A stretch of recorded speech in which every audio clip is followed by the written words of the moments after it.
Kisah kita berawal di tengah pertempuran brutal, di medan perang yang membeku. Terlihat seorang pria terluka parah di tanah, sementara sebuah pesan sistem berbunyi serangan kritikal terdeteksi. Pedang suci ksatria menembus tubuhnya, menandakan bahwa sisa harapannya telah musnah. Para prajurit musuh pun bersorak gembira, merasa sangat lega karena sang musuh akhirnya tumbang. Pria malang itu ternyata adalah Archeman, sang raja kegelapan yang paling ditakuti di seluruh benua. Dia adalah ahli nujum kematian berkekuatan monster yang sangat mengerikan. Sadar ajalnya sudah dekat, dia pun pasrah menerima takdirnya. Perang brutal ini rupanya sudah berlangsung selama 10 tahun penuh di seluruh penjuru benua. Biarpun dia sudah memperkuat semua pertahanannya, ternyata itu tetap saja tidak cukup. Archeman mengakui kekalahannya yang telak kali ini, dan sosok yang berhasil menjatuhkannya tidak lain adalah pimpinan para ksatria yang bernama Burkel Rhineland. Tapi ksatria itu langsung menyanggah dan berkata dia tidak berjuang sendirian, karena ada begitu banyak orang yang rela berkorban demi pedangnya bisa menembus dadanya. Burkel lalu memohon agar Archeman menyerah demi kedamaian dunia.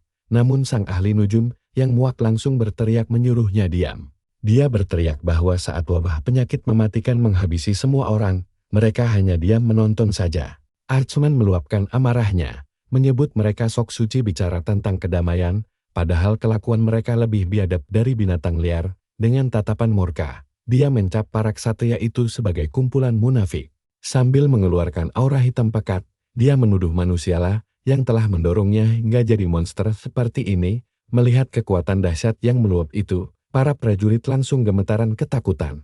Mereka kaget setengah mati melihatnya masih bisa memakai sihir dalam keadaan sekarat. Salah satu ksatria berteriak untuk segera membunuhnya, karena dia terlalu berbahaya. Namun Burkel langsung menghentikannya. Burkel mengungkap kalau ada 20 juta nyawa melayang dan dijadikan pasukan olehnya. Archeman pun menjawab santai bahwa dia sudah tahu hal itu dan merasa tindakan tersebut sangatlah wajar. Dia bahkan menyindir kalau Burkel hanya ingin balas endam atas kematian orang-orang di kampung halamannya. Archeman menantangnya untuk membantah, tapi sang ksatria hanya bisa terdiam membisu. Coba dengarkan ini. Burkel akhirnya menegaskan kalau satu-satunya alasannya bertarung di sini adalah demi melindungi masa depan anak-anak mereka. Mendengar ucapan tulus itu, tubuh Archeman seketika membeku dalam kebingungan yang luar biasa. Sang ksatria menjelaskan bahwa dia harus mewariskan harapan terbaiknya bagi generasi penerus. Saat itulah, sang penyihir kegelapan melihat bayangan dirinya yang mengerikan terpantul di mata musuhnya. Namun di balik tatapan itu, dia melihat hal yang sangat mengejutkan. Ternyata ada sebuah ketulusan dari seorang pahlawan sejati yang berjuang mati-matian demi masa depan anak cucunya nanti. Kata-kata itu meruntuhkan mentalnya, dia langsung berlutut pasrah. Sementara Burkel bersiap melepaskan tebasan terakhir untuk mengakhiri segalanya. Tak disangka, Burkel malah membuang pedang sucinya hingga membuat anak buahnya panik berteriak. Di sisi lain, Archeman justru mencabut pedang berukiran ron ungu menyala dan menanyakan kalimat terakhirnya. Burkel tersenyum lemah lalu berkata bahwa seorang ahli nujum kematian memang tidak mudah dikalahkan.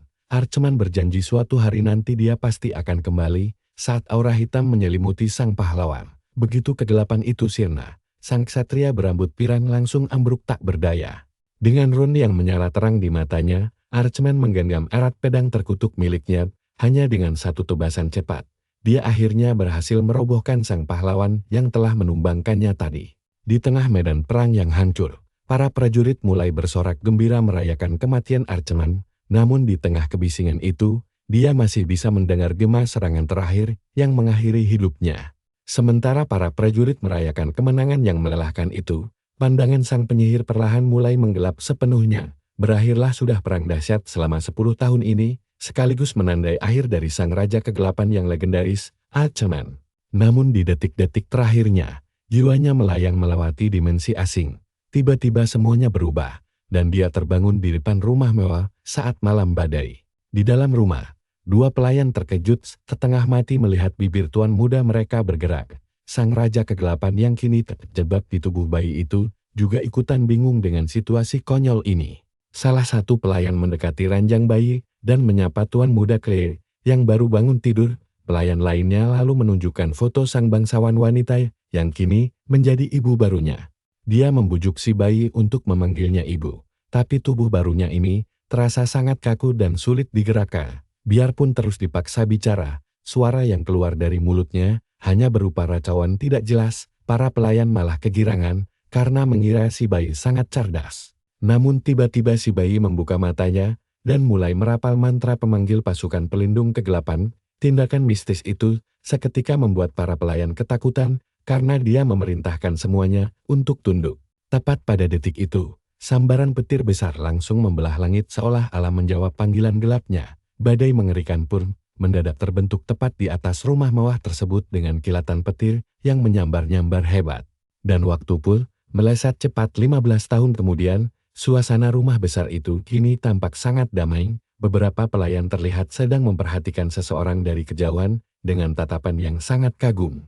Mereka semua sangat terpesona melihat penampilan tampan pemuda berambut putih yang berdiri di sana. Ketampanannya yang luar biasa membuat para wanita menganggapnya sebagai mahakarya duniawi. Pemuda dengan tatapan tajam inilah wujud baru dari Archman. Para pelayan pun terus mengagumi ketampanan tuan muda Klein yang tampak begitu sempurna, namun sayangnya, sang pemuda sama sekali tidak memedulikan semua pujian manis yang diarahkan kepadanya. Tiba-tiba saja, seseorang menyiramkan air dari belakang sambil berteriak kegirangan, karena akhirnya bisa menemukannya. Pria tua itu terus menyiramnya sembari menyuruh roh jahat di tubuhnya segera pergi. Dia adalah Garrison Jerkin, seorang pendeta yang curiga, karena Klein memiliki tatapan mata persis seperti Archman. Dia merasa ritual penyuciannya sangat tepat waktu sebelum ada korban yang terpengaruh sihir jahat.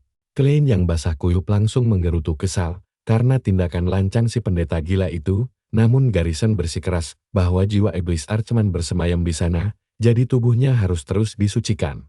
Saat Klein mencoba membela diri, si pendeta malah menyiramnya lagi dan mengaku melihat bayangan wajah iblis. Di titik ini, Klein mulai bertanya-tanya, apakah orang tua ini memang sudah gila? Sambil berjalan pergi, dia terus mengumpat dan menyebut Garrison sebagai orang gila-gila, tapi si pendeta malah menyuruh anak buahnya menangkap dan menyeretnya pergi. Klein pun berteriak kesal menegaskan namanya yang asli. Saat direndam di dalam air, dia merenung bahwa takdir ini sungguh di luar dugaannya. Dia sangat ingat momen saat dirinya sekarat.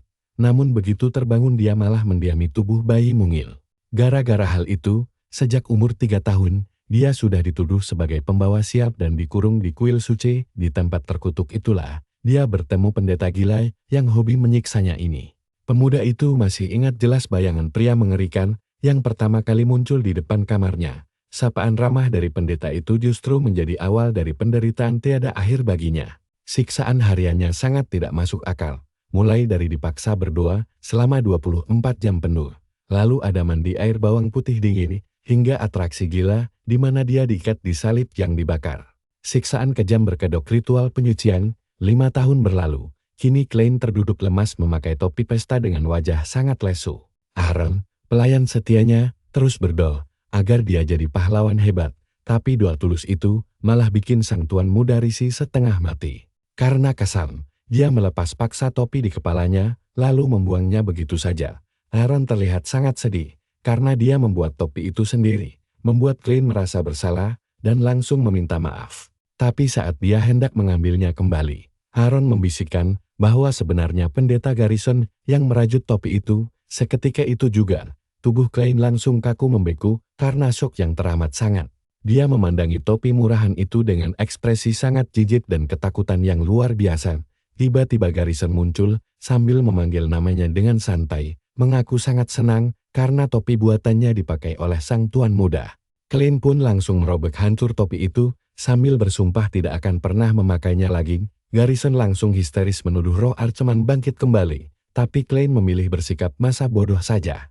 Tepat saat itu, Komandan Dunkel datang dan bertanya, apakah ritual pemurnian hari ini sudah selesai? Dia menyebut rumor kalau tuan muda adalah Archman sudah ada 10 tahun lebih, dan Kuil menyatakan tidak ada keanehan. Sementara Klein langsung membekap mulut sang pendeta. Garrison langsung setuju. Tanpa pikir panjang, dia melempar bocah itu ke tanah. Klein sadar kalau pendeta itu pura-pura tidak mendengar ucapannya, tapi langsung patut saat komandan bicara. Dia berpikir sang bocah pintar berpolitik dan berkata dia akan segera pergi. Tapi, sebelum pergi, dia berhenti dan menoleh dengan wajah serius sambil berkata selalu ada peluang kecil untuk kemungkinan buruk terjadi. Setelah menyampaikan pesannya, Pendeta Garrison akhirnya berbalik lalu pergi. Sebelum benar-benar keluar, dia mengingatkan tentang ritual hari Jumat, membuat Klein murka, dan menyuruhnya pergi. Sang tuan muda berdiri kesal sementara dua orang lainnya hanya menonton saja. Dia mengempaskan tubuhnya, sangat kesal dengan situasi ini, sambil duduk. Dia heran, bagaimana orang sekejam itu bisa jadi pendeta. Pelayannya, Aaron, menyodorkan handuk dan bertanya, apakah dia bukan Archman lagi? Sang pemuda langsung membantah keras, tidak mau lagi mendengar nama itu. Namun di dalam hati, dia tahu, kalau sampai mengaku, sang pendeta bakal makin menyiksanya. Sejak berinkarnasi, hidupnya selalu diawasi ketat gara-gara rumor masa kecil itu. Dia kesal karena terjebak bersama pendeta itu di rumah. Lalu Aaron berkata dia pasti punya alasan. Sang pelayan bertanya, apakah posisi Algojo itu sangat tinggi di kuil? Sang komandan bersiap menjawab rasa penasaran pelayan itu. Dia menjelaskan kalau gelar tersebut hanya diberikan kepada ksatria terkuat di seluruh ordo, dan selain kepala keluarga, hampir tidak ada yang bisa menandingi kekuatannya yang luar biasa. Aaron bersemangat mendengar kekuatan keluarganya, sangat kagum. Dunkel bertanya, apakah ada pertanyaan lain lagi? Mendengar itu, Klein langsung mencengkeramnya dan bertanya siapa adipati terkuat di keluarga mereka. Komandan menjawab meski adipati ketujuh sangat hebat, yang terkuat tetaplah yang pertama. Tuan muda memotong karena tidak setuju tentang ayahnya. Sang adipati ketujuh, dengan tatapan serius, bocah berambut putih itu menegaskan kalau adipati pertama adalah yang terkuat.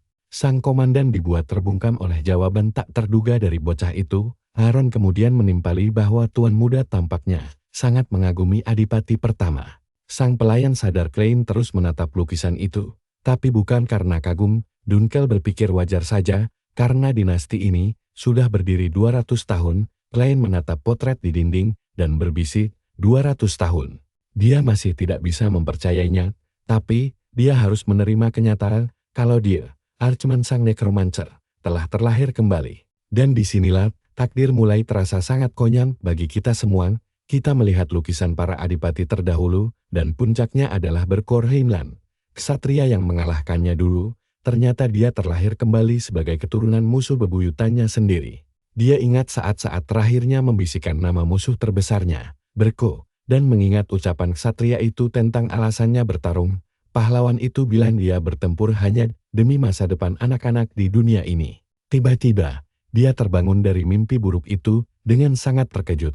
Sambil duduk di ranjang, dia menarik napas dalam-dalam untuk menenangkan diri.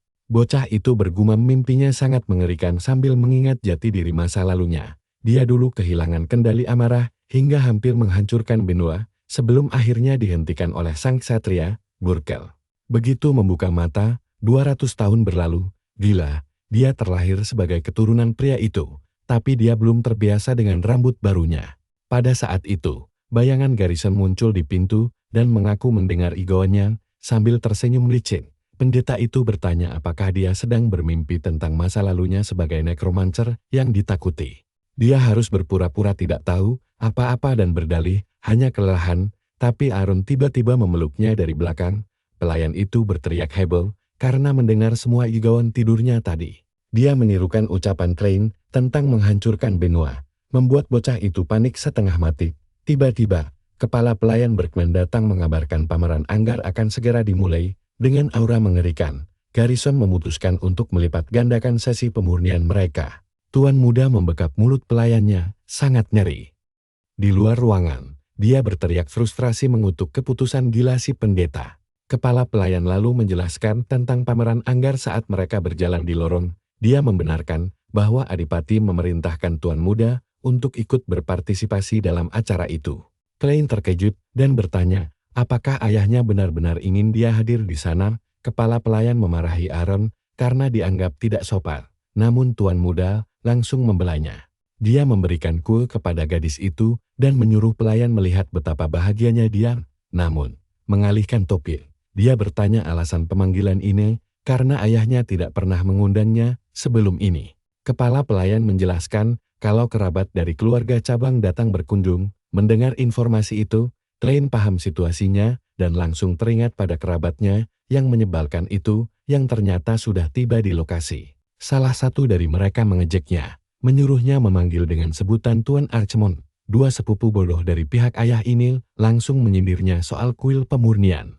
Kelompok yang makan dengan rakus itu berasal dari cabang utara, kerabat jauh mereka di depan sana. Dia juga melihat sepupu-sepupunya dari cabang barat. Gadis pirang di antara mereka tampak sangat anggun. Seorang kerabat berteriak menuduhnya tuli, tapi Klein mengabaikannya. Si kerabat mengoceh, kalau pecundang sepertinya tidak pantas di keluarga Ryland. Mereka mengamuk saat dia membalas. Masa bodoh, si rambut putih malas mengingat nama mereka karena menganggap keluarga ini mulai hancur. Cara mereka memandangnya dengan remeh. Padahal dia adalah pewaris Sar. Sudah menjelaskan semuanya, tiba-tiba pameran Anggar dimulai dengan dua pria saling berhadapan. Salah satunya menyerang dengan brutal sambil meneriakkan nama Dylan. Si rambut ungu akhirnya terkena hantaman di kepala oleh lawannya di tengah pertarungan sengit itu. Pertarungan usai. Tapi Dalton menyuruhnya diam dan terus menyerang. Si pirang hanya tersenyum percaya diri. Dia adalah Dylan Rhineland, saudara tiri Klein yang merupakan jenius sejati di keluarga ini. Berkat bakatnya, keluarga mereka tetap mempertahankan reputasi sebagai klan ahli pedang legendaris. Nah, perhatikan baik-baik bagian ini. Musuh berambut ungu itu kembali menyerang dengan liar. Sementara mata Klein tiba-tiba menyala ungu karena penglihatan reinkarnasinya mulai aktif. Sang petarung maju cepat menebaskan pedang kayunya ke arah Dylan. Tapi si jenius menghindarinya dengan sangat mudah tanpa usaha berarti, diselimuti aura kuning. Gerakannya yang secepat kilat membuat lawannya terperangah. Mata sang nekromancer menyala terang, menyadari bahwa dia bisa melihat semuanya dengan sangat jelas. Dengan penglihatan khusus itu, dia menganalisis pergerakan kaki Dylan dan tahu persis kapan si pirang melompat dari tanah. Frustrasi, si rambut ungu terus memaki sambil bersiap menyerang lagi. Klein bahkan bisa melihat aliran mana dari teknik rahasia keluarga Rhineland tersebut. Satu tendangan keras. Pedang kayu lawannya terbang jauh. Setelah lawannya kehilangan senjata, si pirang menyatakan pertandingan benar-benar selesai. Dia berbalik dan berkata, sudah memperingatkan kalau pertarungan ini bakal berakhir buruk. Penonton terkesima mengenali teknik pedang hebatnya. Sementara Klein sadar ini adalah gertakan untuk keluarga cabang. Tiba-tiba, sebuah suara memanggil Klein di tengah aula kastel yang luar. Itu adalah Dylan, sang saudara tiri. Bertanya sudah berapa lama Klein menonton. Si pirang berkata dia akan bertarung lebih serius jika tahu saudaranya menonton. Klein merasa kakaknya terlalu sempurna, lalu penasaran apa tujuan para kerabat itu datang. Dia curiga mereka datang untuk meminta uang. Tapi sang ayah mendadak muncul, sambil memuji Dylan. Sosok itu adalah Henkel Rhineland, adipati ketujuh, sekaligus ayah dari kedua pemuda ini. Dylan langsung berlari mendekati ayahnya, sementara sang nekromancer memperhatikan kepala keluarga tempat dia dilahirkan. Sang adipati dengan bangga berkata bahwa putranya pasti telah bekerja sangat keras untuk sampai di titik ini. Bagi sang ayah, Dylan tampaknya menjadi satu-satunya sisa kebanggaannya yang berharga. Sang komandan memuji bakat luar biasa pemuda itu di usianya yang masih sangat muda. Si anak menjawab bahwa jalannya masih sangat panjang. Namun ayahnya tiba-tiba memanggil namanya dengan tegas. Dia lalu mengulangi perkataan adipati pertama tentang kewajiban seorang ksatria di keluarga ini. Henkel menyuruh Dylan untuk mengukir hal itu di dalam hatinya, dan pemuda itu pun berterima kasih. Selanjutnya, sang adipati berbalik dan memanggil putra lainnya, Klein muda. Bocah berambut putih itu langsung tegang saat melihat ayahnya mendekat perlahan. Dengan gerakan yang cukup lembut, tangan sang adipati terulur menuju kepala anak laki-laki itu. "I touched him and says I cannot fail and Lana coming from his body." Klein then just apologizes, thinking that now he is nothing but that way to everyone. The commander tries to defend him, saying he spent his training years in a monastery. Orang-orang mulai berbisik bahwa putra kedua ini tidak punya mana dan sangat berbeda dari saudaranya. Para kerabat berkomentar bahwa pewaris langsung tidak berguna dan merekalah yang harus maju. Sang protagonis berjalan pergi, berpikir dia masih bisa menahan semua hinaan itu. Tetapi dia mendadak teringat pada Berkem. Dia mengingat kembali kata-kata ksatria itu tentang perjuangannya demi masa depan anak-anak. Mengingat hal itu, pemuda ini mengepalkan tinjunya erat-erat dengan kemarahan serta rasa frustrasi yang mendalam di matanya. Dia berpikir bahwa keluarga Rhineland sudah tamat dan menyesal telah mempertaruhkan nyawanya. Saat keluarga itu membubarkan diri, salah satu kerabat mengucapkan selamat tinggal kepada Klein dengan nada mengejek. Dalton memprovokasinya, bertanya bagaimana bisa seorang tuan muda bahkan tidak tahu cara menggunakan pedang. Dia melanjutkan hinaannya, menyebut bocah berambut putih itu sebagai aib keluarga. Sang protagonis membalas dengan mengingatkan bahwa Dalton juga hanya dari keluarga cabang, lalu mulai menyindirnya soal perempuan. Dalton terkejut. Lalu Klein bertanya, apakah dia pikir uang bisa menghentikan rumor tersebut? Merasa kesal, kerabat itu bertanya dari mana dia mendengarnya, dan langsung menyerang sang tuan muda. Hanya dengan satu gerakan sederhana, sang pewaris menjatuhkannya ke tanah dengan sangat mudah.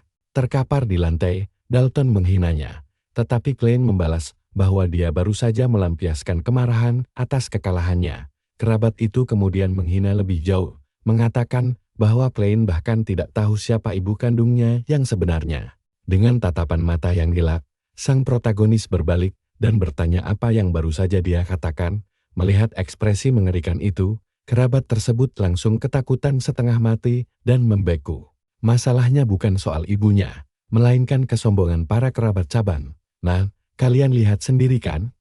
Matanya mulai menyala ungu, karena tidak habis pikir bagaimana keluarga pahlawan yang dulu mengalahkannya, kini bisa jatuh menjadi sahina ini. Pada saat itu, Komandan Dunkel muncul dan memperingatkan Tuan Dalton bahwa ini sudah keterlaluan. Sang komandan menegaskan dia tidak akan lagi mentolerir segala bentuk penghinaan terhadap sang pewaris.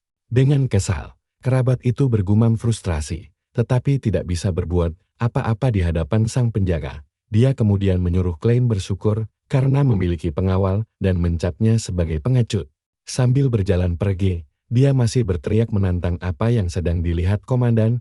Dunkel langsung meletakkan tangannya di gagang pedang, bersiap menghadapi kekacauan apapun yang mungkin terjadi. Sang protagonis diam sejenak, tampaknya sedang memikirkan sebuah rencana di kepalanya. Dia kemudian berbalik dan memanggil nama sang komandan yang tadi berdiri melindunginya.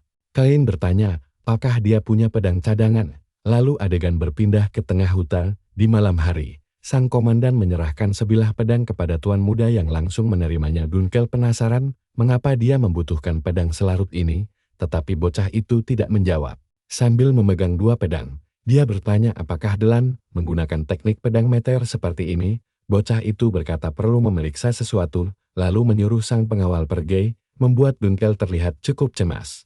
Sang komandan berpikir ini sudah terlambat, karena tubuh tuan muda sama sekali tidak memiliki mana. Dia sangat yakin bahwa tanpa mana, mustahil bagi seseorang untuk menjadi ksatria dan menggunakan teknik tersebut. Bahkan jika hanya meniru gerakan bilah pedangnya, dia berpikir bocah itu tetap tidak akan sanggup melakukannya. Namun Klein mulai fokus, karena gambaran pertarungan yang dia saksikan sebelumnya masih sangat jelas di kepalanya. Dia mengingat dengan sangat sempurna gerakan kaki dan tusukan saudaranya. Dia juga mengingat lengkungan pedang serta bagaimana mana milik Delan mengalir deras. Matanya bersinar ungu saat menyerap setiap detail dari teknik itu. Merasakan energi aneh yang mendadak muncul, sang komandan berbalik dengan sangat terkejut. Sang komandan benar-benar dibuat bingung oleh aura anan yang menyelimuti area di sekitarnya. He cannot believe what he is saying and thinks it is impossible. Tiba-tiba sang tuan muda menghantam batu besar dengan ledakan energi ungu yang sangat dahsyat. Matanya bersinar tajam saat dia melakukan teknik itu dengan presisi tinggi. Diselimuti aura kegelapan, dia tampak seperti orang yang sepenuhnya berbeda. Sang pengawal langsung dibuat tidak bisa berkata-kata melihat kehancuran akibat serangan bocah itu. Sambil terbata-bata, sang komandan bahkan hampir tidak sanggup memanggil nama tuan mudanya tersebut. Sambil tersenyum, dia bertanya-tanya, apakah dirinya benar-benar bisa menggunakan kemampuan sehebat itu. Pelayan Erin terkejut setengah mati, heran dengan apa yang sedang terjadi pada tuan mudanya. Di sampingnya, Garrison juga tampak kagum dengan ketahanan bocah itu di dalam air.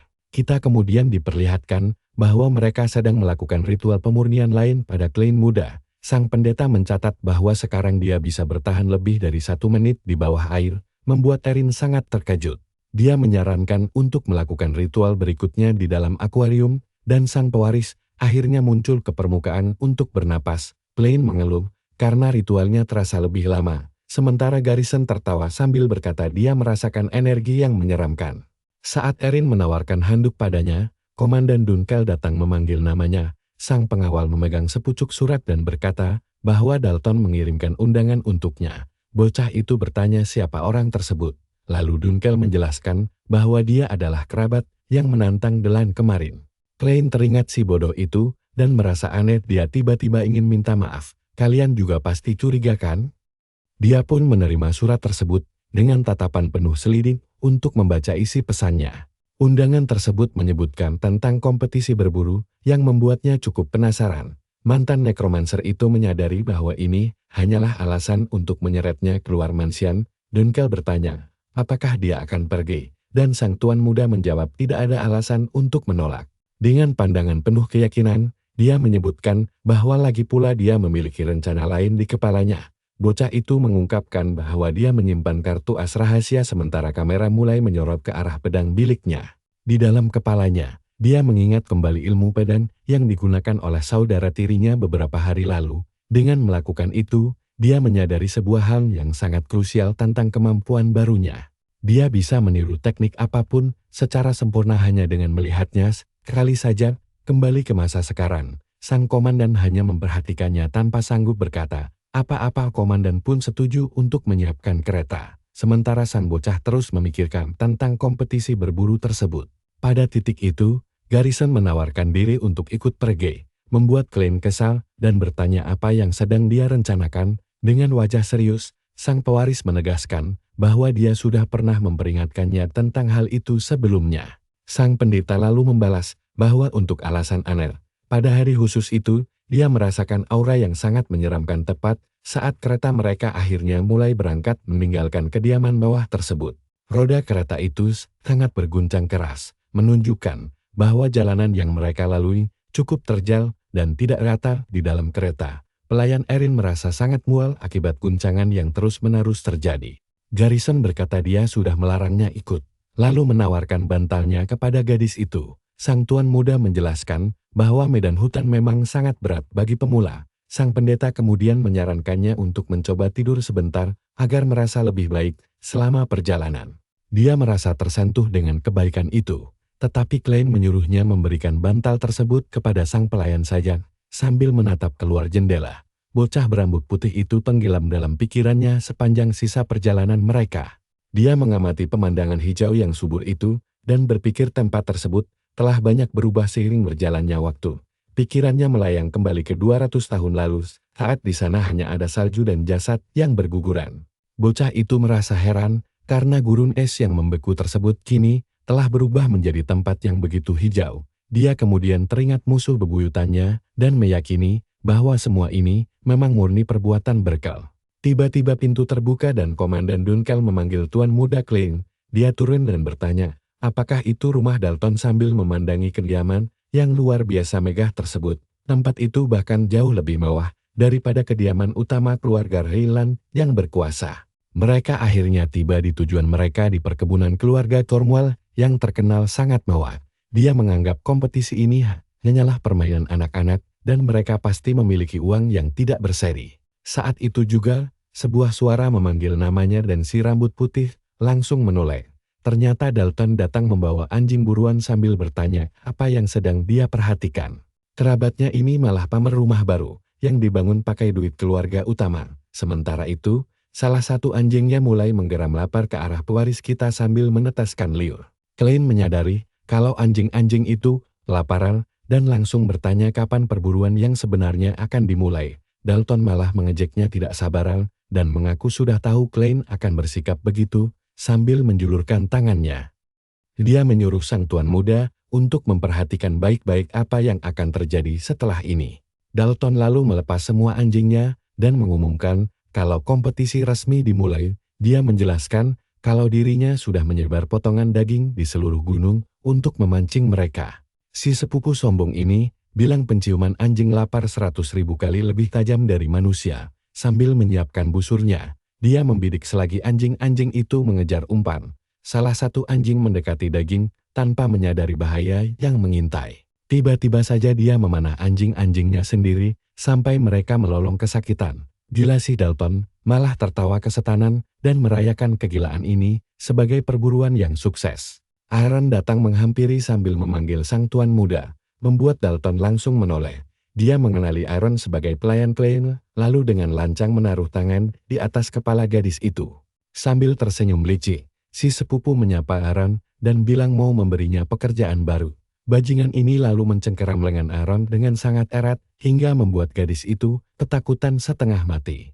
Tapi tiba-tiba, sebuah tangan mencengkeram pergelangan Dalton dan menyuruhnya segera melepaskan Aaron. Dengan mata ungu yang menyala, Klein mengancam akan mematahkan tangan sepupunya saat itu juga. Dalton pun terpaksa mundur sambil mendengus kesal, sekaligus kaget melihat keberanian bocah di depannya. Merasa murka, dia langsung menyerang Klein sambil memaki kekeras kepalaan sang tuan muda, tapi dengan santai Klein menghindari serangan itu tanpa mengeluarkan keringat sedikit pun. Sambil menyeringai gila, Dalton menantang sang pewaris untuk mengikutinya, lalu melompat ke atas kuda. Mantan ahli nujum kita pun menaiki kuda lain dan menyuruh Dunkel menjaga Aaron tanpa perlu ikut. Sebelum pergi, Klein menyerahkan sebuah gulungan kertas kepada sang komandan dan pamit pergi. Sang penjaga langsung mengenali benda itu sebagai gulungan sinyal sihir yang bisa aktif tanpa mana. Klein menjelaskan kalau sang pendeta mendadak hilang, itu bisa jadi pertanda masalah besar. Dia kemudian memerintahkan komandan untuk merobek kertas itu jika tiba-tiba saja Garrison lenyap secara misterius. Setelah pesan disampaikan, sang tuan muda langsung memacu kudanya selagi Dunkel meneriakkan namanya. Di kejauhan, pendeta Garrison hanya memperhatikan dalam diam dengan tatapan penuh teka-teki. Langit pun mulai berubah gelap dan berawan menandakan malam telah tiba. Si rambut putih berkuda menembus hutan yang gelap sambil berpikir kalau sepupunya tidak mungkin pergi jauh. Tiba-tiba dia berhenti, dan Dalton langsung menyapa sambil mengejeknya lambat, karena baru menyusul. Bajingan itu tampak duduk santai di tanah dikelilingi anjing-anjing yang sudah mati, lalu bertanya kenapa Klein lama sekali.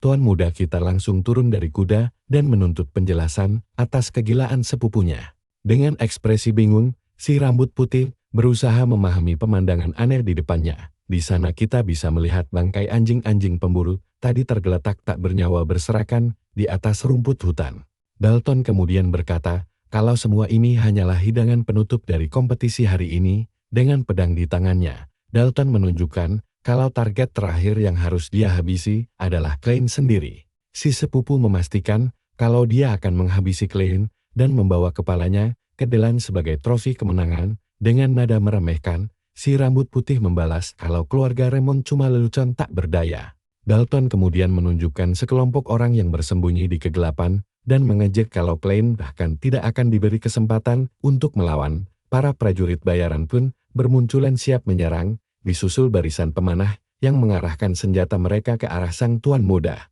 Namun si rambut putih sama sekali tidak terkejut melihat kepungan itu, sambil tersenyum licik. Sepupunya sesumbar kalau besok seluruh dunia akan membicarakan tentang runtuhnya dinasti penguasa wilayah utara ini. Dia terus mengoceh tentang bagaimana orang-orang akan menertawakan kematian tragis sang tuan muda di tengah hutan. Di saat genting itulah, ingatan Klein melayang pada perkataan Burkan mengenai masa depan anak-anak.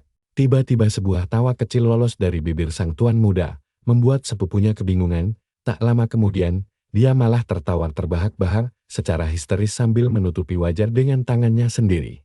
Dalton kaget setengah mati dan bertanya apa Klein sudah benar-benar gila. Nah, disinilah suasana langsung berubah dingin. Klein berhenti tertawa, lalu menyebut sepupunya hanyalah bocah bodoh yang tidak tahu mati karena sudah berani melewati batas. Melihat perubahan aura sang pewaris, mata Dalton langsung dipenuhi ketakutan yang mendalam. Dengan mata merah menyala, Klein memperingatkan kalau keluarga ini bisa tegak karena jasanya, dan Dalton baru saja menodainya. Energi biru yang sangat pekat kemudian mulai berputar kencang mengelilingi sang tuan muda. Dalton berteriak ketakutan mengira itu adalah sihir, padahal Klein sama sekali tidak punya mana. Diselimuti kobaran energi, sang pewaris menjelaskan kalau ini bukanlah sihir biasa, melainkan energi kegelapan. Anak buah Dalton gemetaran melihat pusaran biru misterius itu. Sementara Dalton sendiri mulai menyadari kengerian di balik kata-kata Klein. Sambil tersenyum, sang tuan muda membangkitkan roh kegelapan kuno yang telah lama terkubur waktu. Dia melayang tinggi, lalu memerintahkan semua jiwa yang mati untuk bangkit kembali atas namanya. Energi itu meledak, dan dengan satu perintah, dia menyuruh para makhluk kegelapan melibas segalanya. Pasukan tengkorak pun bangkit dari bayangan siap mematuhi tuan mereka, membuat Dalton berteriak panik karena firasat buruknya terbukti. Dia langsung menjerit menyebut nama Archman begitu melihat segerombolan prajurit hantu mengepung anak buahnya. Sang ahli nujum legendaris menunjuk ke arah mereka, lalu memerintahkan pasukannya untuk membantai semuanya tanpa ampun. Dalam hatinya, Klein sempat berpikir kalau dia telah melupakan sensasi bertarung ini, karena sudah terlalu lama berlalu, ya sudah 200 tahun yang panjang sejak pertempuran terakhirnya. Baginya, itu adalah masa penantian tanpa akhir di tengah lautan kegelapan dan tulang. Namun gema dari kegelapan masih memanggil jiwanya untuk segera kembali. Suara-suara dari mereka yang gugur terus memanggil, menanti perintah darinya dengan sangat setia. Sensasi dan resonansi kekuatan ini adalah hal yang paling dia pahami dibanding siapapun, membangkitkan rasa nostalgia yang mendalam selagi kegelapan mulai menyelimuti seluruh tubuhnya. Kembali ke realita, Dalton terus berteriak ketakutan kalau semua ini tidak mungkin terjadi. Dia kembali meneriakkan nama Archman dengan penuh keputusasaan di tengah situasi genting ini. Sambil tersenyum penuh kemenangan, Klein membenarkan sebutan masa lalunya itu. Begitu identitas aslinya terungkap, malam pun terasa semakin pekat dan mencekam. Mendengar itu, anak buah Dalton gemetaran karena mengira sosok Archman legendaris hanyalah sekadar dongeng belaka. Mereka menatap si rambut putih dengan ngeri sambil mempertanyakan makhluk tengkorak apa yang berdiri di sana. Salah satu prajurit tulang bermata merah menyala langsung mengeluarkan lolongan yang sangat mengerikan. Dalton dan pasukannya sempat terdiam sejenak mencoba mencerna apa yang baru saja terjadi, namun tiba-tiba mereka malah tertawa meremehkan dan mengejek para tengkorak itu sebagai rongsokan tulang belulang. Sang ahli nujum yang mendengar ejekan itu langsung heran sendiri. Sepupunya membenarkan hal itu dan menyombongkan diri kalau dia sudah sering menghancurkan ratusan tengkorak dalam misinya. Anak buahnya pun setuju, bahkan berniat membawa pulang tulang itu sebagai oleh-oleh nanti. Dalton akhirnya memutuskan untuk terlebih dahulu menghabisi rintangan yang menghalangi jalan mereka. Dia memerintahkan pasukannya untuk maju membuka jalan, sementara para pemanah bersiap melepaskan tembakan mereka. Pasukan bayaran itu segera mengisi senjata jarak jauh mereka untuk melawan barisan monster kegelapan. Salah satu tentara membidikkan busurnya dengan sangat presisi, tinggal menunggu aba-aba untuk menyerang. Sang SCPOPU pun akhirnya memberikan perintah mutlak agar semua pasukannya menembak secara bersamaan. Seketika itu juga, hujan anak panah langsung melesat membelah langit malam menuju ke arah Klein. Hujan panah itu melesat semakin dekat seolah siap menembus tubuh sang tuan muda dari depan. Tapi sorot mata Klein menunjukkan kalau dirinya sama sekali tidak khawatir. Hanya dalam hitungan detik saja, anak-anak panah tajam itu sudah berada sangat dekat dengan pasukannya. Dalton tersenyum puas membayangkan sepupunya itu sudah tewas mengenaskan menjadi sasaran empuk. Namun senyumnya langsung lenyap seketika saat dia menyadari ada hal yang benar-benar di luar dugaan terjadi. Ternyata semua anak panah tadi berhasil ditahan dengan kokoh oleh perisai prajurit tengkorak yang melindungi sang master. Klein hanya tersenyum melihat kesetiaan pasukannya sambil berpikir kalau 200 tahun memang waktu yang sangat lama hingga membuat orang melupakan kehebatan pasukannya. Anak buah Dalton melongo keheranan melihat kemunculan tameng perlindungan yang tiba-tiba itu. Klein pun bergumam kalau mereka hanya akan mengira tameng itu mustahil jika menganggap pasukannya sebagai tengkorak biasa saja. Tuan muda tersenyum, dia membatin kalau pasukan tengkoraknya sangat berbeda hingga membuat sepupunya bungkam karena rasa percaya dirinya yang mengejutkan. Mantan penyihir hitam itu memerintahkan unit pertama membubarkan formasi bertahan sambil teringat pada berkal. Dia bertekad menghabisi para bajingan yang sudah menghina masa depan yang dilindungi musuhnya. Sambil mengepalkan tangan, dia bersumpah akan menghancurkan mereka sendiri, lalu memerintahkan penyerangan dengan cepat. Para tengkorak itu langsung berlari kencang menerjang musuh di depan mereka. Dalton berteriak kaget dan heran sejak kapan tengkorak bisa berlari secepat itu. Makhluk-makhluk itu melompat ke udara sambil menjerit ngeri, bersiap menebas lawan di bawahnya. Sang sepupu menyuruh anak buahnya tidak panik, karena itu cuma tengkorak biasa. Tapi salah satu prajuritnya langsung terkena hantaman telak tanpa sempat menghindar sama sekali. Hanya dalam hitungan detik, pasukan mayat hidup mulai membantai mereka hingga berteriak histeris kesakitan. Di tengah kekacauan, Dalton sangat panik dan terus mengumpat karena tidak percaya dengan pemandangan ini. Dia berteriak menyuruh pasukannya bertahan, tapi kali justru memberikan perintah baru. Tiba-tiba, tengkorak pemanah muncul di atas pohon, membuat mereka mendongak kaget. Lebih banyak lagi prajurit mayat hidup yang muncul dengan senjata siap menembak sasaran. Anak buah Dalton panik melihat senjata itu, hingga berteriak menyuruh semua orang kabur. Nah, kalian lihat sendiri. Tuan Muda cuma memberi satu perintah santai dan hujan anak panah langsung melesat membantai mereka. Para tentara bayaran itu langsung dihantam telak tanpa ada celah untuk meloloskan diri. Terlihat siluet tubuh mereka yang menjerit kesakitan saat anak panah menembus kulit mereka. Kekacauan total terjadi, seekor tengkorak menyerang Dalton sementara rekannya tewas mengenaskan. Dengan putus asa dia berpikir ini tidak masuk akal karena mayat hidup ini berbeda. Dalton berteriak menyuruh anak buahnya membuang busur dan beralih ke pertarungan jarak dekat. Tapi tidak ada yang mendengarnya hingga dia berteriak frustrasi menanyakan telinga mereka. Tiba-tiba, salah satu tengkorak mencengkeramnya dari belakang hingga dia benar-benar lengah. Dengan marah, dia menepis makhluk itu sambil memaki dan bersiap mengayunkan pedang tajamnya. Lewat satu tebasan yang sangat akurat, dia akhirnya berhasil menebas kepala makhluk tulang tersebut. Dia pun tertawa puas dan merasa menang karena mengincar kepala. Tapi tengkorak tanpa kepala itu justru membalasnya dengan tendangan kuat hingga membuatnya terpental jauh. Sang sepupu kebingungan karena dia sangat yakin sudah memanggal kepala tengkorak itu sambil tersenyum tipis. Kali mengingatkan kembali kalau dia sudah memperingatkan bahwa tengkoraknya memang berbeda. Kita kemudian melihat tubuh tengkorak itu bangkit kembali meski tanpa kepala di lehernya. Mengejutkannya, makhluk menyeramkan itu dengan santai memungut kepalanya sendiri dari atas tanah. Mantan penyihir hitam itu menjelaskan bahwa kemampuan inilah yang membuatnya mendominasi seluruh benua di masa lalu. Dalton melotot shock melihat monster itu memasang kembali kepalanya dengan tangannya sendiri. Saat makhluk itu marong, dia menegaskan bahwa jiwa berenergi gelap tidak akan mudah dikalahkan. Detik itu juga, salah satu anak buah Dalton panik melihat monster tersebut terus maju tanpa henti. Sambil mengamati keadaan, bocah berambut putih itu bergumam, kalau 11 prajurit adalah batas kemampuannya sekarang, karena tubuh kecil ini, sambil tersenyum tipis, mantan penyihir hitam itu bersiap menyelesaikan pertempuran dan menantang mereka. Seketika para tentara bayaran gemetar ketakutan, karena sadar mereka tidak punya peluang menang melawan pasukan kegelapan bocah itu. Di saat pertempuran hutan masih membara, terdengar suara asing dari balik pepohonan pertanda sesuatu mendekat. Jauh dari sana, terdengar suara tawa yang menggema di dekat air mancur mawar dalam keheningan malam yang sunyi di kediaman utama. Dirasa aman itu, pendeta Garrison menceritakan kisah lama saat Tuan Muda hidup terasing di biara kepada pelayan kecilnya. Gadis itu tampak sangat terhibur membayangkan situasi lucu tersebut. Sementara pria penuh luka itu menatapnya dengan tenang.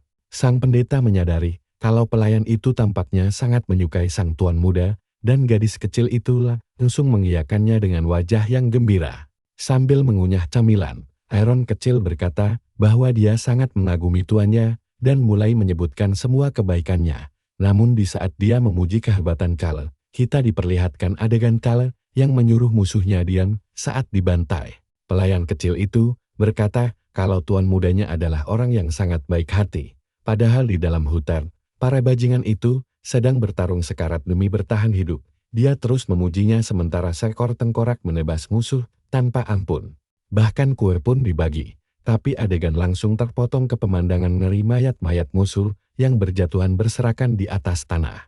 Gadis itu tersenyum manis lalu mengklaim kalau tuannya adalah orang paling hangat sedunia sambil terus menikmati makanan ringannya dengan santai. Padahal, wajah sang tuan muda kini berlumuran darah pertempuran dan tatapan dinginnya menunjukkan tidak ada penyesalan sedikit pun atas tindakannya. Detik itu juga, satu lagi prajurit musuh roboh ditebas pedang kegelapan sambil berteriak histeris menahan rasa sakit.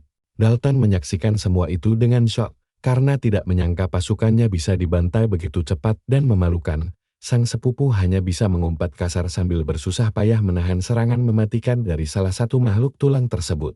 Dia mendadak kaku, ternyata, meski diserang berkali-kali, monster itu tetap berdiri tegak dan perlahan memulihkan tubuhnya sendiri. Saat itu juga, Dalton mengumpat kesal dan bertekad menghentikan regenerasi monster-monster tersebut. Dia sadar bahwa sang pewaris adalah kunci utamanya, dan jika dia bisa membunuhnya, maka semua kekacauan ini akan langsung berakhir. Jadi, sang sepupu langsung menerobos medan perang dan mengabaikan pasukannya yang tewas demi mencapai target, sambil meneriakkan nama Cala. Penyerang itu melompat tinggi dengan pedang siap menebas sang protagonis. "Gila Sir," dia berteriak, "kalau permainan berakhir di sini, karena makhluk panggilan akan lenyap saat tuannya mati. Tapi kalian lihat sendiri, pedang itu mengarah kuat ke Cala yang hanya diam mematung." Detik berikutnya, mata sang penyihir hitam bersinar ungu terang saat dia membaca pergerakan lawan. Bocah itu bergumam bisa melihat serangan itu dengan sangat jelas sementara energi dahsyat mulai meluap dari tubuhnya. Sambil menggenggam erat senjatanya, dia memutuskan menggunakan teknik yang hanya pernah dia lihat sekali di masa lalu. Dia langsung membayangkan sosok kakaknya, Gelang, dan meniru seluruh gerakan pedangnya dengan sangat presisi. Dalton seketika terperangah. Dia menyadari kalau bocah itu sedang mempraktikkan teknik rahasia legendaris dari keluarga Ramen. Dengan kecepatan luar biasa, sang pewaris melancarkan teknik pedang meteor yang membelah udara dengan sangat akurat. Dalton langsung merasakan hantaman telak itu dan kebingungan memikirkan bagaimana tuan muda bisa sekuat ini. Tatapan penuh kehinaan, sang protagonis memperingatkan bahwa hukuman yang sesungguhnya baru saja dimulai dan dia tidak akan mati semudah itu. Di bawah langit malam yang gelap, suara napas terengah-engah menggema di hutan saat pertarungan ini menemui akhir. Melihat sepupunya terkapar, sang bocah membenarkan bahwa makhluk panggilan memang akan melemah jika tuannya berhasil dikalahkan. Dia ingat bahwa penyihir agung tua itu tewas justru karena kelemahan tersebut. Dalam pertarungan terakhir mereka, aura biru terang mulai menyelimuti tangannya selagi dia merenungkan betapa ironis dan penuh kejutan takdir ini. Tuan muda menyadari bahwa kekuatan dari keluarga musuhnya inilah yang melindunginya selama ini. Pada akhirnya, mantan penyihir hitam mengaku kalau darah rival terbesarnya justru membuat dirinya jauh lebih kuat. Karena itu, sang pewaris menegaskan tidak akan tinggal diam melihat kejahatan ini setelah dia terlahir kembali sebagai bagian dari keluarga ini. Sang sepupu yang terbaring lemas tidak memahami apapun dan mempertanyakan maksud dari ucapan aneh bocah itu. Dalton hanya bisa membelalakkan matanya saat merasakan ajalnya mendekat sambil mencerna kata-kata yang baru saja dia dengar. Detik itu juga, pria itu akhirnya kehilangan kesadaran dan matanya menjadi kosong sebagai tanda kematiannya. Tubuhnya pun langsung ambruk ke tanah saat sang protagonis bergumam menyuruh sang mantan pahlawan berkal menantikan masa depan. Dengan tatapan yang penuh tekad, sang penyihir hitam menegaskan bahwa dia akan membangun kembali klan yang hancur ini dengan tangannya sendiri. Namun tiba-tiba, sang penjahat membuka matanya di sebuah tempat misterius dan kebingungan di mana dia berada sekarang. Sadar akan bahaya, dia mendapati dirinya diselimuti kegelapan pekat dengan beban berat yang mengikat seluruh tubuhnya. Pada saat itu, rantai besi yang sangat tebal terlihat mengikat erat tubuh pria itu agar tidak bisa kabur. Dalton pun sadar kalau dia sedang terduduk di kursi hukuman yang aneh, lalu berteriak ketakutan karena sangat kebingungan. Seketika itu, sebuah bayangan hitam mendekat dan berkata bahwa sang pengkhianat akhirnya sudah sadar untuk menerima akibatnya. Sambil menunjukkan wujud aslinya, sang penguasa kegelapan menjelaskan bahwa ini adalah alam baka ciptaannya, sang arceman yang agung. Dalton sangat terkejut mendengar nama entitas kegelapan legendaris itu dan langsung bertanya, apakah tempat menyeramkan ini benar-benar alam baka?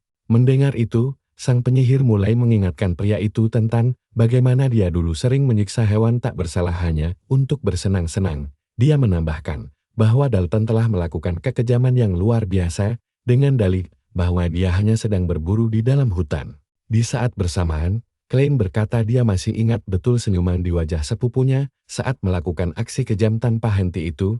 Dengan sangat marah, Dalton berteriak menyuruhnya diam dan menuntut untuk segera dibebaskan sambil melontarkan ancaman kosong.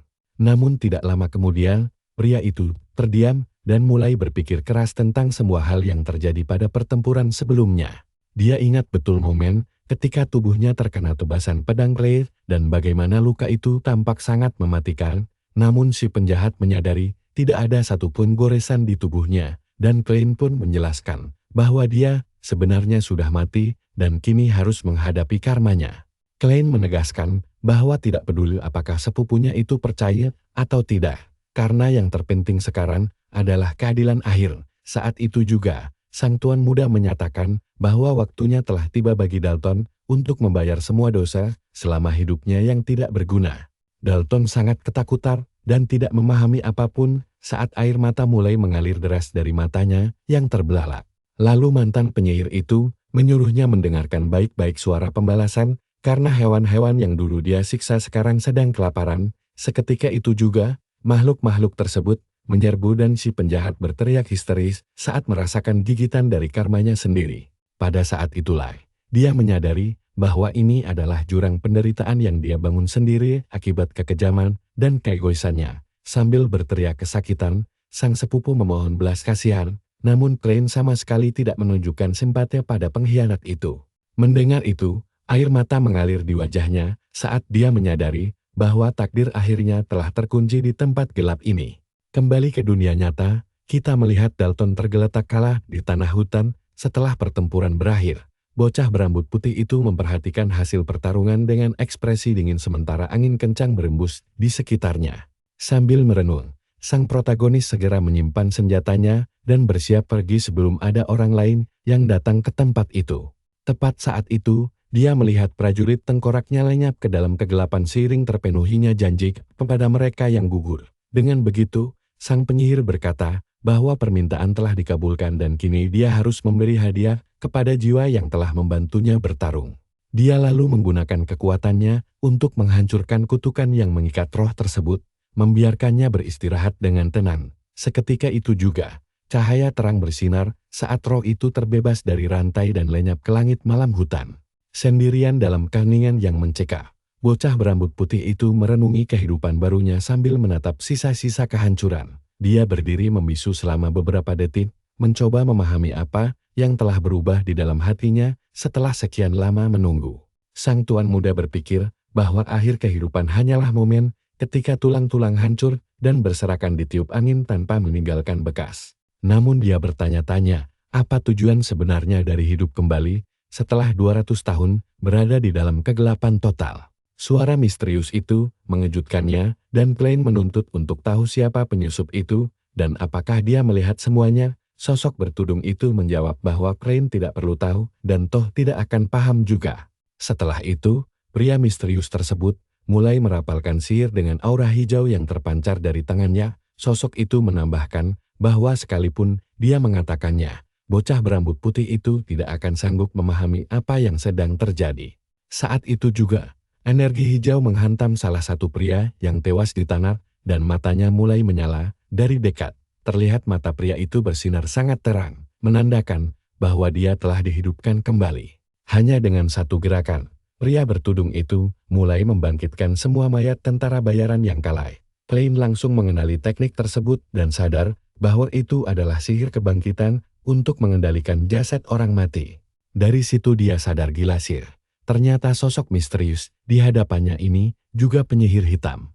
Penyihir hitam misterius itu berkata bahwa Dalton telah gagal, tapi dia akan menggunakan mayat-mayat itu demi rencananya. Sambil tertawa jahat, suaranya menggema di sepanjang gunung pada malam yang gelap dan dingin. Sementara itu, di kediaman, nelayan Erin meminta Dunjel mendengarkan cerita lucu tentang sang tuan muda. Namun, sang komandan tampak sangat cemas dan berkata akan mendengarkannya nanti saja. Dunjel menatap gulungan sinyal sihir di tangannya dan heran mengapa tuan mudanya sampai menggunakan barang darurat itu. Sang komandan memperkirakan sudah 3 jam berlalu dan dia punya firasat buruk tentang situasi ini. Karena khawatir, Dunjel memutuskan untuk menyusul bocah berambut putih itu, tetapi langkahnya dihalangi oleh penjaga lain di tengah jalan. Para penjaga itu memperingatkan bahwa akan jadi masalah besar jika dia meninggalkan posnya selagi kompetisi masih berlangsung. Dunjel pun menatap tajam ke arah mereka dengan pandangan curiga, mencoba mencari tahu apa yang sebenarnya terjadi. Seketika itu, dia mengenali lambang keluarga Cornwall dan mencurigai kalau mereka adalah pengawal pribadi sepupu Dalton. Menyadari jebakan ini, Dunjel menegaskan tidak akan tinggal diam jika mereka mencoba menghalanginya lagi, memberikan peringatan keras. Kedua penjaga itu langsung menelan ludah, benar-benar terintimidasi oleh ancaman langsung dari sang komandan yang menatap tajam ke arah mereka. Dunjel kemudian berbalik ke arah Erin kecil dan memberitahunya bahwa sang tuan muda pergi terlalu lama, jadi dia harus menyusulnya. Sang ksatria lalu meminta pelayan itu kembali dengan aman ke mansion ditemani oleh pendeta Garrison.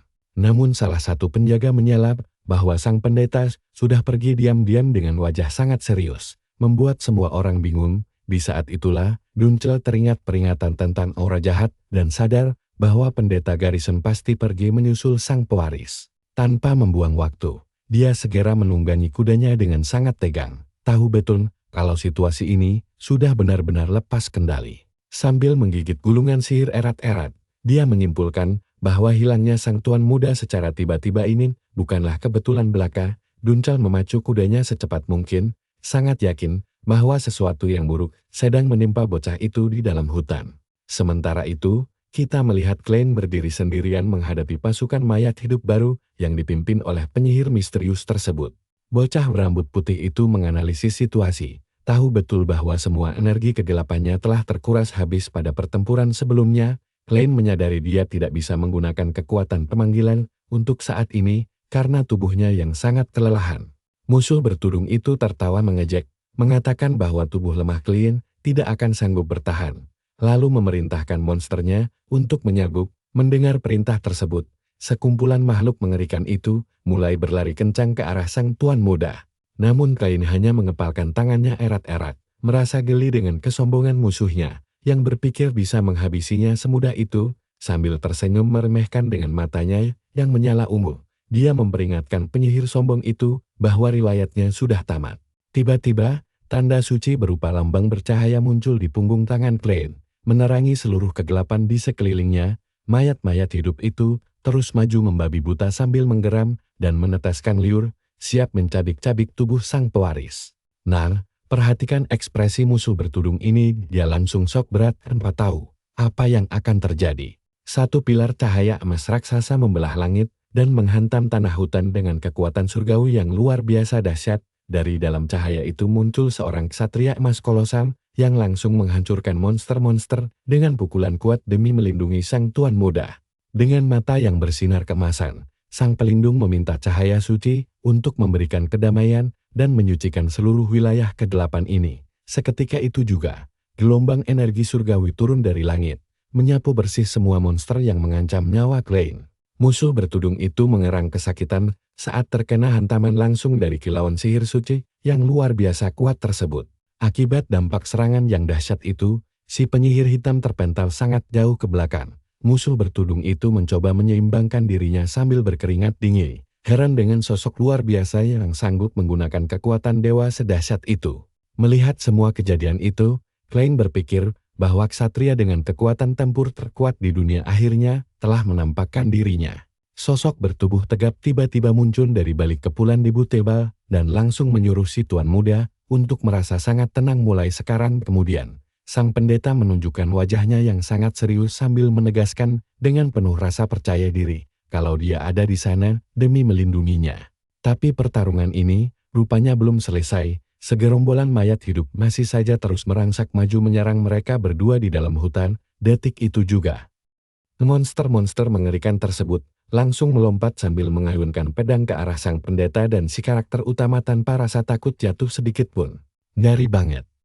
Salah satu makhluk aneh itu tiba-tiba meraung kencang, mencoba melahap pria penuh luka tersebut dengan segala amarahnya. Namun, sang kesatria langsung melayangkan tinjuan berlapis cahaya suci tepat ke wajah monster itu, hingga hancur berkeping-keping. Bersamaan dengan itu, sang pelindung melepaskan serangan suci dahsyat yang melibas habis sisa musuh lainnya sembari memerintahkan semua orang untuk mendengarkan suaranya. Pemuda itu teringat kalau hanya ada 3 senjata manusia terpilih yang ditugaskan untuk menjalankan kehendak mutlak dari Paus Agung Gereja. Sebagai kekuatan tempur paling dahsyat, mereka satu-satunya yang mampu mengendalikan artefak suci peninggalan Sang Santo. Barang legendaris ini sudah sangat dikenal luas oleh semua orang sebagai persenjataan suci yang diberkati dengan energi magis luar biasa.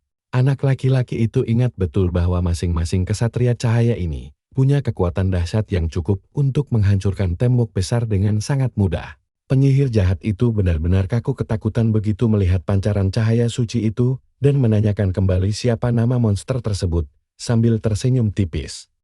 Sang petarung mengungkapkan kalau dia adalah eksekutor tertinggi gereja, sekaligus memperingatkan kalau akhir hidup si penjahat bayangan telah tiba. Melalui kemunculannya yang sangat epik, sang pelindung resmi bergabung dalam pertempuran untuk mengatasi ancaman musuh. Dengan kedua matanya yang menyala begitu terang, sang pendeta langsung memperingatkan para pendosa tersebut untuk segera memohon ampun dan mulai berdoa. Dia lalu melesat maju dengan sangat cepat, menghancurkan monster tulang itu dan berjanji akan memberi mereka pembaptisan api yang murni. Mendengar hal tersebut, para monster mengerang kesakitan sementara sang pendeta berteriak bahwa dia akan menyucikan seluruh dosa mereka.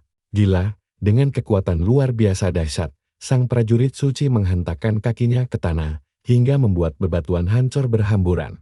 Gerakan sederhana itu menghasilkan gelombang kejut raksasa yang menerbangkan debu dan membersihkan area pertempuran seketika. Sinar terang itu langsung menghantam mayat hidup, memusnahkan banyak monster, sekaligus sembari dia berteriak bahwa inilah arti dari sebuah belas kasihan.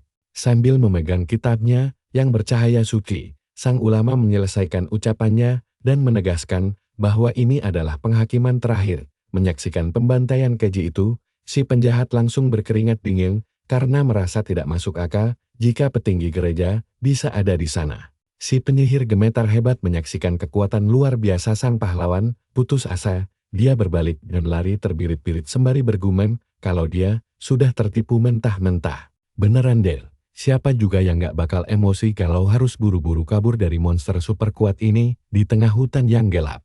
Di tengah pelariannya yang sangat kacau, topengnya tiba-tiba terlepas dan jatuh ke tanah, memperlihatkan wajahnya yang sangat panik. Namun tanpa diduga, sang pendeta muncul bagaikan hantu tepat di belakangnya sambil bertanya dengan santai mau kabur kemana lagi dia sekarang. Seketika itu juga, sang prajurit mencengkeram kepala musuhnya dengan sangat kuat, hingga membuat si penjahat berteriak kesakitan luar biasa. Sambil tersenyum tenang, sang eksekutor mengingatkan bahwa doanya belum selesai dan menyuruh si pendosa untuk bersyukur atas hal itu. Sembari menangis kesakitan, si penyihir merasakan tekanan dahsyat itu saat pendeta menyatakan bahwa keputusan akhir telah dijatuhkan kepadanya. Bersamaan dengan kata-kata kejam tersebut, sang ksatria langsung memanggil cahaya suci untuk mengakhiri upacara penghakiman itu untuk selamanya. Setelah itu, si tuan muda dengan sangat santai berjalan menuruni bukit kecil usai menyaksikan pertunjukan kekuatan suci tersebut. Sembari melintasi area yang telah hancur lebur, anak itu mendapati sisa-sisa menjijikan yang ditinggalkan oleh monster di atas tanah. Hening seketika, dengan wajah sangat serius, si pemuda berambut putih mendadak berhenti begitu mendengar sang pelindung memanggil namanya kembali. Sang pendeta hanya mengambil satu langkah kecil sebelum melesat maju, dengan sangat kencang sementara si tuan muda memperhatikan setiap gerakannya. Seketika itu juga, tekanan angin dahsyat akibat kecepatannya langsung menghancurkan puluhan mayat seketika. Mantan penyihir hitam itu seketika menegang hebat melihat kekuatan kasar tersebut. Mendadak, sebuah tangan raksasa penuh luka merah pekat muncul sangat dekat dengan sang pewaris. Sang prajurit suci langsung meremas pundak si anak sambil berkata kalau dia bergegas kemari begitu merasakan hawa gelap yang kuat. Dengan senyuman yang cukup aneh di wajahnya, sang pendeta bergumam kalau semua kejadian ini terasa sangat ganjil baginya. Dia terus berbicara dengan nada yang sangat mengancam sambil menegaskan kalau energi gelap tadi sama sekali tidak mirip milik penyihir yang barusan dikalahkan. Tatapan sang eksekutor mendadak berubah menjadi sangat mengintimidasi, seolah curiga dengan niat asli si tuan muda. Melihat hal itu, si karakter utama menelan ludah dengan susah payah, karena tahu pendeta fanatik ini hampir membongkar rahasianya. Si anak tahu kalau satu kesalahan kecil saja akan membuat pendeta gila ini menghabisinya saat itu juga. Beruntung, sebuah suara familiar tiba-tiba terdengar memanggil sang tua dan langsung memecahkan keheningan yang mencekam tersebut. Itu adalah Komandan Dunkel yang datang menunggangi kuda sambil panik menanyakan kondisi tuan mudanya. Si pemuda berambut putih menoleh, merasa sangat lega melihat kesatria setianya segera mendekat ke sana. Sial, sang pewaris mendadak lemas luar biasa dan menyadari kalau tubuh ringkihnya tidak sanggup lagi menahan beban dari kekuatan sihir gelap. Komandan langsung panik setengah mati melihat wajah tuannya yang berlumuran darah serta luka-luka di sekujur tubuhnya. Sang prajurit segera melompat dari kudanya yang masih berlari dan bergegas menolong si anak yang akhirnya jatuh berlutut lemas. Dunkel mendekapnya erat sambil bertanya apa yang terjadi. Tapi si anak menyuruhnya diam karena kakinya cuma lemas. Kesatria itu mencoba memahami kekacauan ini dan menanyakan di mana keberadaan Tuan Dalton yang seharusnya ikut berburu bersamanya. Tanpa beban dengan wajah super dingin, mantan penyihir hitam itu mengaku kalau dia terpaksa menghabisi sepupunya sendiri di dalam hutan. Dan kalian bisa tebak sendiri kelanjutannya. Si Tuan Muda dengan sangat santai langsung mengklaim kalau sepupu pengkhianatnya itu yang mau menghabisinya duluan tanpa ada ampun sedikit pun. Suasana mendadak berganti ke ruang sidang di mana seorang pria tua berteriak marah menanyakan benarkah putranya mencoba membunuh sang pewaris. Sang bangsawan berkata bahwa putra kesayangannya adalah seorang ksatria sejati dan menuduh semua orang sengaja menjebak mereka demi merusak reputasi keluarganya. Di tengah keributan itu, seorang bangsawan berambut pirang berdiri dengan tenang lalu menyarankan agar mereka fokus mencari dalang asli di balik kejadian ini. Pria itu lalu menunjukkan dokumen resmi yang membuktikan bahwa meskipun sudah diinterogasi lama, si karakter utama tidak pernah mengubah kesaksiannya. Ditambah lagi, ada bukti tertulis yang menegaskan kalau sang bangsawan memang mengirim sekitar 20 tentara bayaran tepat di hari kejadian tragis itu berlangsung. Karena merasa tersudut, pemimpin keluarga cabang itu langsung berkeringat dingin dan menggerutu kesal karena anak buahnya yang bodoh meninggalkan jejak yang sangat jelas. Namun bangsawan yang putus asa itu mencoba membela diri dengan mengejek kalau si pemuda berambut putih bahkan tidak pernah memegang pedang seumur hidupnya. Para bangsawan lain pun mulai berbisik setuju bahwa sangat mustahil bagi seorang anak tanpa mana bisa mengalahkan ksatria jenius. Sadar kalau kegagalan rencananya tidak bisa ditutup-tutupi lagi, si Pat tua mulai takut keluarganya hancur jika kebenaran terbongkar. Demi menyelamatkan diri, dia dengan licik memutarbalikkan fakta dan mulai mempertanyakan di depan umum tentang siapa sebenarnya sosok pewaris itu. Dia menuduh si anak sebagai pembawa kutukan sejak kecil, serta menyebarkan kebohongan konyol kalau dirinya adalah inkarnasi dari entitas kegelapan. Pria tua itu berteriak bahwa mereka tidak boleh mempercayai orang gila. Namun bangsawan agung segera memotongnya dan menuntut rasa hormat bagi keluarga utama. Karena sudah kehilangan akal sehat, si bangsawan menuduh si pemuda menyewa pembunuh bayaran, sampai sebuah suara lantang menggema di aula menyuruhnya diam. Pria tua itu mendadak pucat pasi dan menoleh ke belakang dengan bingung mencari siapa pemilik suara arogan tersebut. Membuat semua orang terkejut, si mantan penyihir hitam melangkah turun melewati tangga aula sambil berteriak kalau dia mendengar semua omong kosong itu dengan tatapan dingin. Si karakter utama menatap para bangsawan, lalu menegaskan kalau sepupunya menyerang duluan, dan itu murni pertahanan diri yang sah. Kemudian, sang pemuda menjelaskan bahwa musuh misterius telah mengubah semua orang menjadi mayat hidup, membuat sang pendeta terpaksa turun tangan untuk membantu. Si Pak tua panik sambil menunjuk dan menuduh si pemuda berbohong, sementara sang pewaris hanya membalasnya dengan senyuman meremehkan. Dengan tatapan dingin, si pemuda bertanya apakah rumor dirinya sebagai iblis kegelapan itu nyata. Membuat si orang tua langsung bungkam ketakutan. Awas aja, dengan kedua matanya yang menyala, dia bersumpah akan membangkitkan keluarganya kembali tanpa membiarkan siapapun berani menghalangi jalannya. Saat itu, sang tuan muda mendengar ketukan pintu, lalu berbalik sambil memikirkan cara menghadapi kerabatnya yang menyebalkan. Tiba-tiba pintu gerbang terbuka lebar, menampilkan sosok wanita berambut pirang panjang yang meminta maaf karena datang terlambat. Ternyata dia adalah komandan ksatria terkenal yang masuk ke aula utama dengan aura yang sangat mengintimidasi sang pewaris yang kebingungan pun bertanya-tanya alasan kedatangannya, sembari mengingat pernah melihat gadis itu di acara anggar sebelumnya. Salah satu bangsawan merasa keterlibatan komandan ini cukup aneh, tapi ayah si bocah menegaskan bahwa dialah yang mengizinkannya masuk. Sang duke membela wanita muda itu dengan tenang, menjelaskan bahwa mendiang sudah menyelesaikan misi penting untuk para ksatria. Karena alasan itulah, sang pemimpin menegaskan bahwa wanita itu punya hak penuh untuk ikut dalam pertemuan penting tersebut. Dengan tatapan yang sangat tajam, sang prajurit mengamati sekeliling ruangan dan memperhatikan setiap sudut dengan saksama. Tepat saat itu, mata mereka berdua saling bertemu sesaat ketika si wanita pirang berjalan maju untuk meminta waktu bicara sebentar. Di luar dugaan semua orang, sang prajurit meminta bicara berdua saja dengan karakter utama kita hingga membuatnya sangat bingung. Kepala keluarga yang memahami situasi akhirnya memberikan izin dengan syarat obrolan mereka diselesaikan dengan cepat. Grand Duke kemudian mengizinkan pemuda itu pergi bersama sang wanita, dan dia pun setuju meski agak ragu dengan situasi baru ini.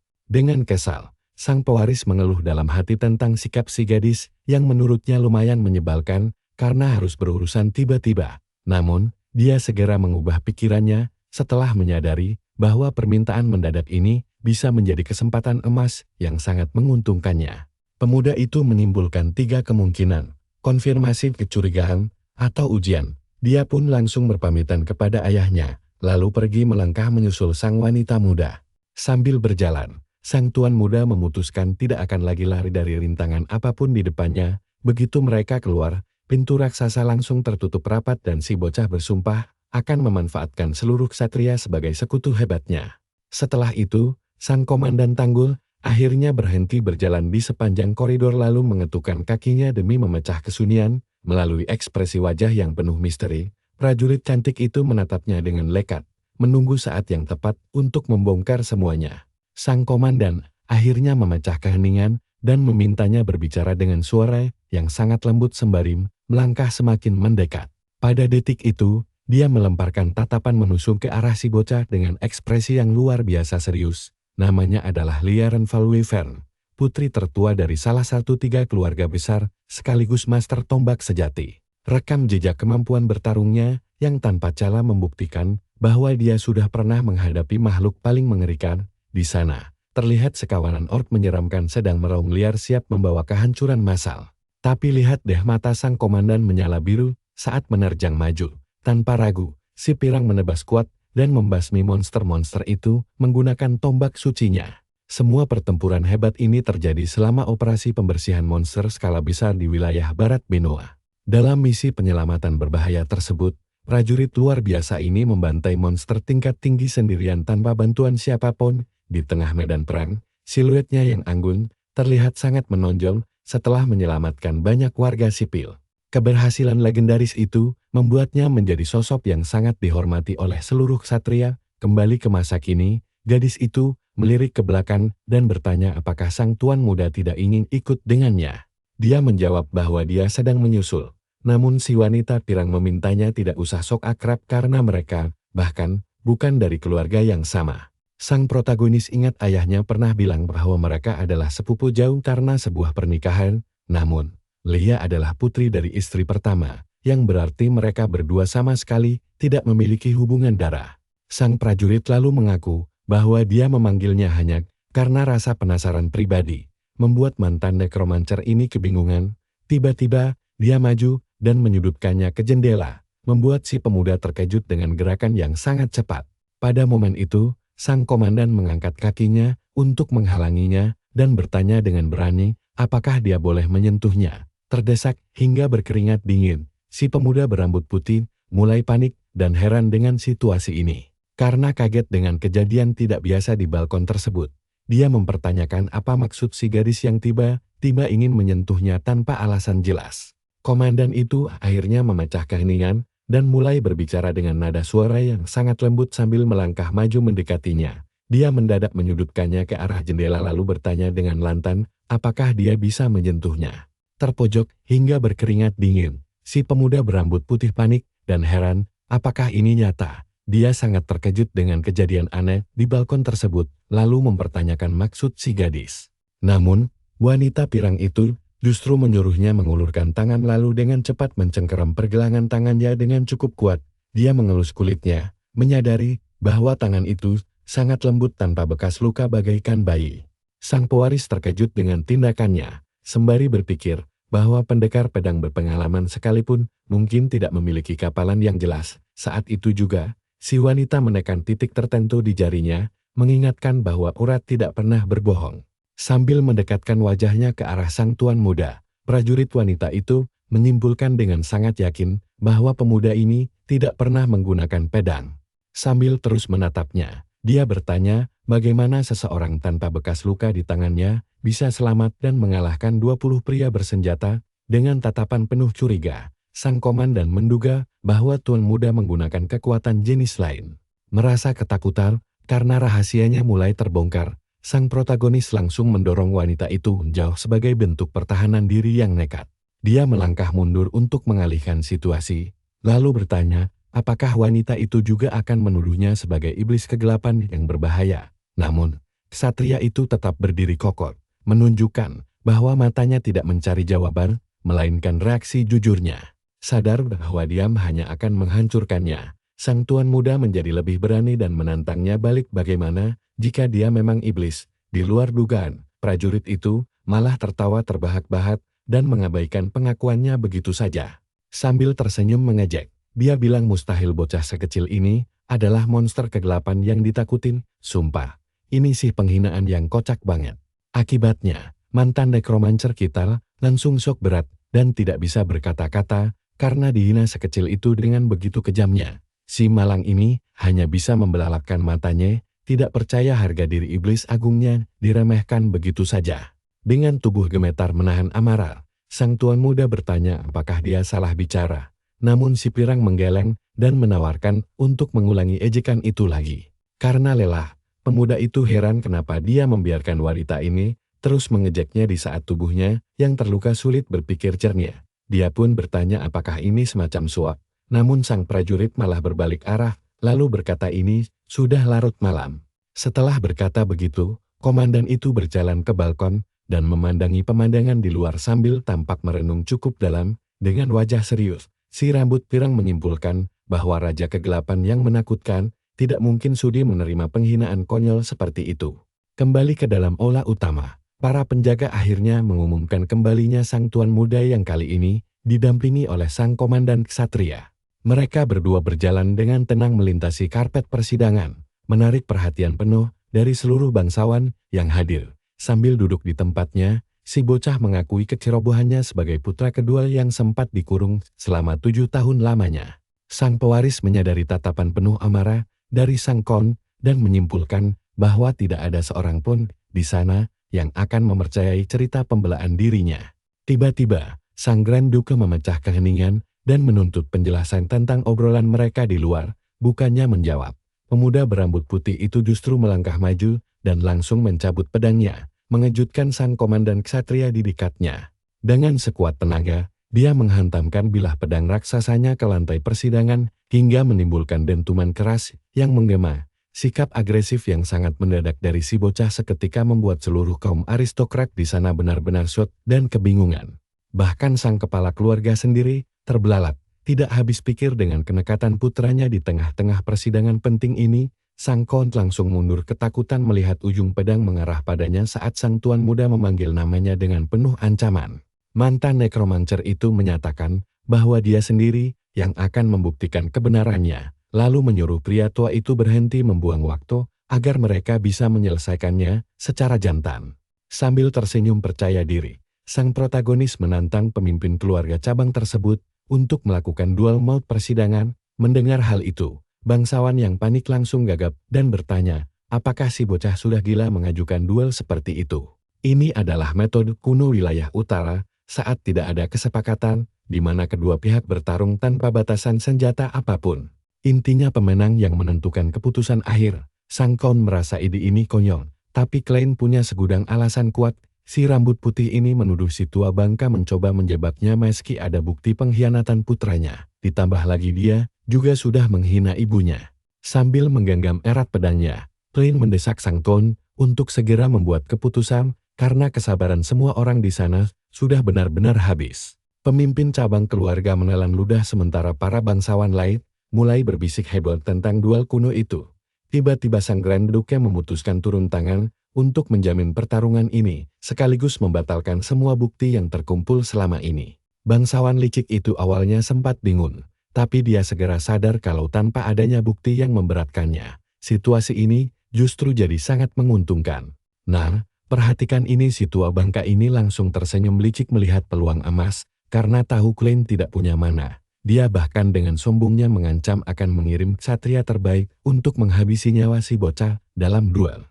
Tapi mantan penyihir arwah kita cuma tersenyum, mengejek sambil menyuruh si tua bangka diam, karena sang kon sendiri yang bakal pulang dengan kekalahan telak.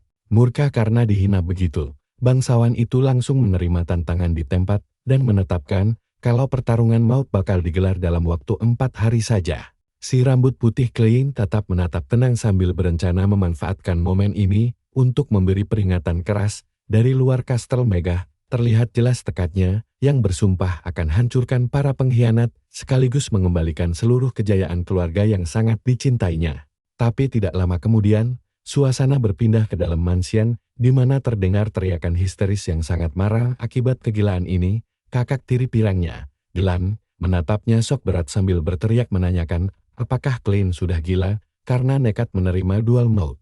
Delan yang sangat berbakat memperingatkan kalau adiknya bisa mati konyol. Tapi si bocah cuma menghela napas bosan dan mengaku sudah bosan mendengar kalimat itu. Pemuda rambut putih itu menjelaskan kalau ayah mereka sudah memberi isi, membuat si rambut pirang makin kesal karena merasa tidak dihargai. Satria berbakat itu lalu menawarkan diri menjadi perwakilan bertarung. Tapi Klein langsung menolaknya mentah-mentah. Saat itu juga, Klein mengingatkan kakak tirinya kalau keluarga utama bisa berkuasa di utara hanya karena mereka memiliki sang duke dan penerus pirang yang jenius. Delan membalas kalau tidak masuk akal jika seorang jenius sejati malah mempertaruhkan nyawanya sendiri dalam duel konyol seperti itu dan menyuruhnya segera sadar. Mantan Raja Kegelapan ini menjelaskan kalau sang kakak yang bertarung itu bakal memberi celah hukum bagi pengkhianat untuk melenyapkan calon penerus duke dengan tatapan mantap. Klein mengaku paham rasa frustrasi kakaknya, tapi menegaskan dia harus melakukan ini demi mengubah nama baiknya sendiri. Sambil duduk bersedekap, si bocah menegaskan tidak ada alasan baginya untuk mundur dari pertarungan karena dia akan menyelesaikan semua masalah ini sendirian. Pendekar pedang berbakat itu teringat saat adik kecilnya baru lahir, di mana dia berlari kencang untuk melihatnya dari dekat. Adegan lalu menyorot tangan mungil bayi lama di ranjang bayi yang diselimuti cahaya yang terasa sangat hangat dan damai. Dengan tatapan polos, si jenius muda mengaku merasa seperti melihat sesosok malaikat nyata untuk pertama kali. Delan juga menegaskan tidak peduli walau mereka hanya saudara tiri, karena dia sudah menunggu selama 7 tahun lamanya demi kepulangan keluarganya. Pada detik itu juga, pemuda pirang tersebut langsung mencengkeram kerah baju Klein dengan cukup kuat sambil menunjukkan ekspresi wajah yang penuh kemarahan. Namun sang tuan muda hanya diam melihat setetes air mata jatuh di pipi sang ksatria yang memohon agar didengar. Mantan penyihir arwah itu pun dibuat terkejut setengah mati dan bertanya-tanya apa sebenarnya alasan dibalik tangisan tidak terduga tersebut. Tiba-tiba salah satu penjaga keluarga membuka pintu besar ruang sidang dan memotong obrolan mereka karena harus segera memanggil pemuda berambut putih tersebut. Prajurit itu meminta maaf karena menyela dan mengabarkan kalau Kon Cornwall sudah menunjuk perwakilan resminya untuk bertarung. Kakak pirangnya langsung mendekat panik untuk menanyakan siapa lawannya, dan penjaga itu membocorkan nama seorang pria bernama Randall. Dan jujur saja, kalian pasti bakal merinding mendengar kalau buronan ini adalah mantan ksatria yang sangat kejam dan terkenal karena hobi membantainya. Gambar lalu berpindah memperlihatkan pintu kayu sebuah kedai tua misterius yang perlahan terbuka di tempat antah berantah. Sang prajurit lanjut membeberkan alasan pengusiran ksatria itu, sementara tampak hiasan kepala singa besar yang diawetkan terpajang di dinding. Berdasarkan keterangan penjaga, tentara bayaran itu memiliki hasrat gila yang tidak terkendali untuk menghabisi nyawa manusia, berbarengan dengan cairan merah yang dituang ke cangkir. Berikutnya kita disuguhkan pemandangan kacau penuh jasad manusia yang bergelimpangan dengan sesosok raksasa duduk santai di tengah kehancuran. Prajurit raksasa itu mengangkat gentong kayu kecil ke mulutnya, lalu menenggak seluruh isinya dengan cara yang sangat buas. Dengan wajah yang sangat kotor, si raksasa tersenyum lebar sambil berujar kalau sudah lama sekali dia tidak mendengar jeritan putus asa dari seorang bocah lelaki. Namun kembali ke ruang sidang, tuan muda kita hanya mempertahankan tatapan yang tenang dan penuh keyakinan.